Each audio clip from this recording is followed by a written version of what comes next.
Hi everybody, welcome back to the Hynt Beauty YouTube channel. My name is Ashley, and today we are talking about the Aria lipsticks once again, but this time I'm not going to get too much in the formulation and all the details. If you want to see swatches on my skin tone, ingredients, everything like that, I've already done a video on every single shade in the line. That will be in the description box down below, but today I wanted to take the time to do a little bit of a guide on sort of what shades would be good for what skin tone. Now I know some of you are like, what does that even mean? It's subjective, of course. I'm just sort of going to give you a little bit of guidance as someone who has tried many lipsticks, and this is sort of, I mean, obviously at the end of the day, if a color makes you feel good, that is the selling point. That is all you need to know about the lipstick. That is enough. But for those of you who are sort of confused, you don't really know what shade would look good on you, you sort of want a recommendation, basically this is just a rule of thumb.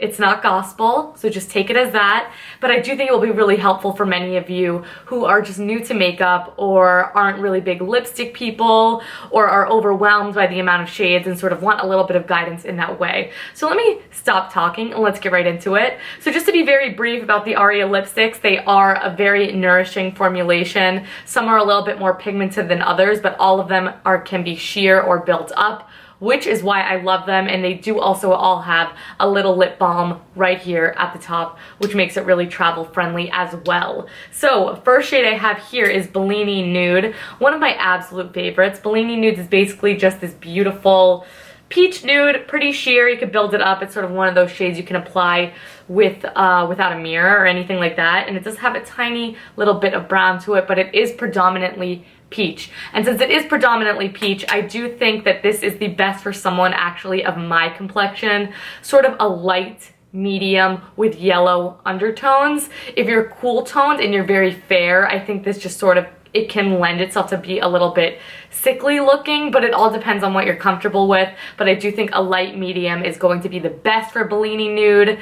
Nudes are very difficult and very subjective, so try this one out though. It is one of my all-time favorite nude lipsticks on me personally, and that's coming from someone who I am not a huge nude lipstick person in general, so that says a lot.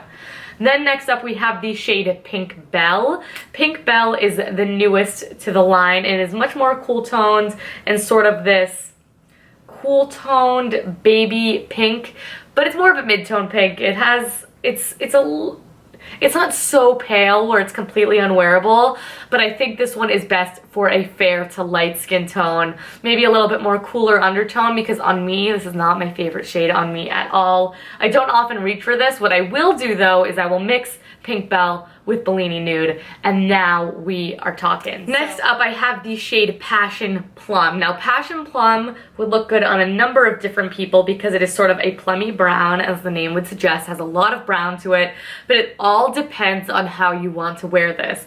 If you want to wear this like a true nude lipstick on someone like my complexion, it's not going to be nude, it's going to be way more brownish plum, but on a very deep complexion, this would be a gorgeous nude shade. It will pull much more nude on you, very beautiful. However, if you wanted a more mid-tone sort of 90s lip shade, that's going to look better on someone with a light to medium skin tone. If you're very fair, you can wear this as well, but I've noticed that a lot of people who have a very fair complexion don't love using brown. Again, it just can sometimes, the contrast doesn't look amazing. But it all depends on the shade, it all depends on the tone. I personally think Passion Plum is super wearable and is actually one of my most used shades personally because I love brown tones on my skin. I think it's the olive tone with the dark features that makes me really, really like that. Next up we have the shade Pomegranate, and I love this shade. It's basically just a true pomegranate shade, much deeper than something like Pink Belle or anything like that, much deeper than any of the other shades that are sort of in the mid-tone family. But because of that, I think this is the most wearable. This one I have a really hard time picking for a specific skin tone because I think it would suit everyone across the board. But if I absolutely had to pick, I think this is the tone that is going to look best on someone with an olive complexion. You have a good tan going to you, very olive toned in the skin.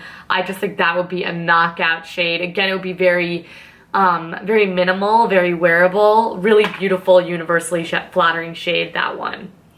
Next up, we have the shade Peonies Please, which is actually the shade I'm wearing right now. This is sort of the shade that I would recommend anyone who doesn't quite love the way Pink Bell looks on them. So it's just a little bit deeper, a little bit warmer, and it does have a little bit of a sheen to it. It doesn't really pick up on the mouth, just a little bit, has a slight metallicness to it, but it's much more wearable because it's not quite as cool tone. So anyone who can't wear Pink Bell, check this one out. Again, I think anyone can wear this. This and Pomegranate are probably some of the most universally flattering shades in the line, in my personal opinion. But if you don't like Pink Bell, that one might be a little bit better. That is definitely the one that I gravitate towards over the two.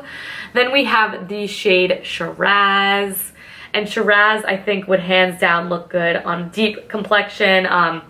Anyone who is brown would look really beautiful in this. Or if you just have a deep tan skin, Shiraz is just this gorgeous sort of plummy, much more purple than Passion Plum, and also much more pigmented. You could either work this into a really wearable stain, or you could build it up to be a little bit more of a vibrant lip. But I think this looks a little bit better on someone from a medium all the way down to a dark complexion and everything in between.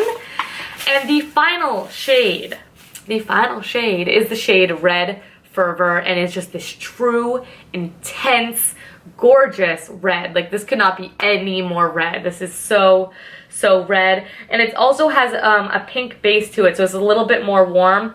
Warm lipsticks are very universally flattering. Cooler tone lipsticks are a little bit hard to find who they look good on, but Red Fervor, in my personal opinion, is the most universally flattering shade in the bunch, but I do think it looks the best on anyone with a super light complexion, on anyone with a super dark complexion. These rich, bold shades, I think, look best on people who are at opposite ends of the spectrum and have such a deep contrast with the bold shades. They really pop. They really get to be the statement of the makeup look, and that is why I think they are the most flattering for those skin tones. But that is it, you guys. That is my quick little wrap up on what I think would suit who. Again, makeup is fun. Makeup has no rules. Wear whatever lipstick you like, but if you're a little bit lost, that is just my quick little guide to the Aria lipsticks. If you want to get more of a gauge for how they look, I have swatched them all on my skin tone. I'm about a light beige in the Hynt Beauty. I use the shade Light in the concealer, and it's pretty close to my skin tone. I'm quite fair, but I have an olive skin tone, very warm, so I don't ever look super fair, even though I'm at like my most fair right now. But that is it, you guys. I really hope that you liked it. If you need any more suggestions, or you would like to throw in your 2 cents, please do in the comments down below. And don't forget to subscribe to this YouTube channel. I upload new videos here every single week, and I don't want you guys to miss them. And check out Hynt Beauty on social media. They're fabulous, they're great, they're everywhere. They're always on Instagram. I know that for a fact. And who doesn't love Instagram? And I will also have a swatch of all the lipstick shades in the description box down below, so you guys can check them out. But thank you so much for watching. Thank you so much for all the love and support. I hope you found this helpful, and I will catch you in the next video. Bye!